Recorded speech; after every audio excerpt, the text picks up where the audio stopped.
Midges, specifically the Highland biting midge, Culicoides impunctatus, are a natural part of Scotland's wild landscapes.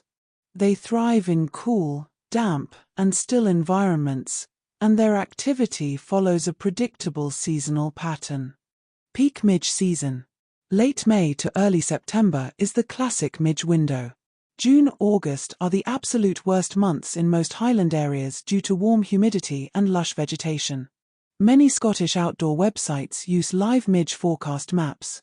They typically measure midge intensity 1 to 5. Choose windy spots for camping, ridges, open glens, coastal cliffs. Wear light-colored clothing, dark colors attract them. Use net head covers when hiking in low-wind evenings. Top repellents, DEET, picaridin, or natural options like lemon eucalyptus.